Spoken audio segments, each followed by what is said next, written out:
right, former President Trump's New Hampshire win further solidifying his dominance as the leading GOP candidate for the 2024 presidential election. Now gets us closer to that potential Biden and Trump rematch, what we saw play out in 2020. And if Trump wins in the general election, we likely, obviously, will expect big changes in policy. One of that is the U.S.'s stance towards China. Let's talk about this and what it could potentially mean here for investors. For that, we want to bring in Lee Munson, who's very closely following the impact on the markets. He's Portfolio Wealth Advisors President and Chief Investment Officer. Lee, it's great to see you. I'm just going to toss it to you on this overarching theme and specifically what we're talking about with China. Is Trump or is Biden better for a company like NVIDIA, given the stance that we've seen from both in the past?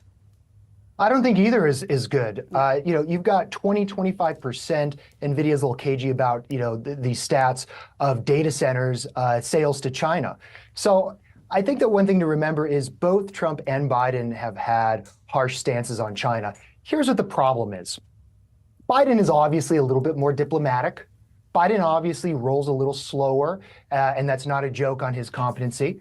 But when you look at Trump, he's mercurial. Trump could just cut off the tap. Trump could just say to NVIDIA, you can't sell anything. Whereas what the Biden administration has basically said, you've got these things called the H100, the A100. These are little chips that NVIDIA sells. And last year, we started seeing that they had to unveil lesser, weaker versions of that. And so far, the Biden administration, U.S. government, is fine having NVIDIA sell sort of watered down chips. And if they want to do anything else, they have to sort of say, Mother, may I. I think with Trump, that's not going to work. I think Trump could very quickly turn against China, and then all of a sudden you have an embargo, and that would be very bad for stocks like NVIDIA. What is the impact to U.S.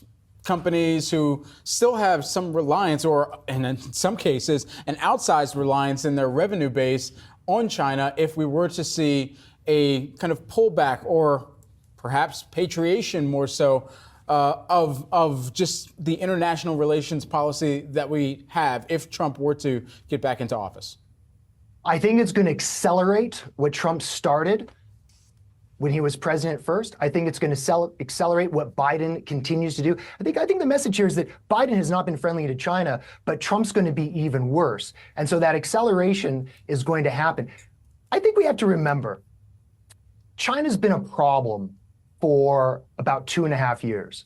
Started in August of 2021, when the president, their leader for life now, started talking about common prosperity, which is not what any red-blooded American capitalist wants to hear. And I think that we've already begun over the last 7 years a de-globalization and where we have a multipolar world. Now, not to get too wonky on the topic, but I think no matter who wins, Trump's just going to accelerate it going forward for the next 4 years. Relationships are not going to get better with China. And I think companies that rely on China for sales, companies that rely on China for supply chains, they're going to continue to have to adapt and reshore, different shore, and find any shore but China going forward. Now, the problem with that, it's the second largest economy. Nobody really wants to do that. We still do billions in trade.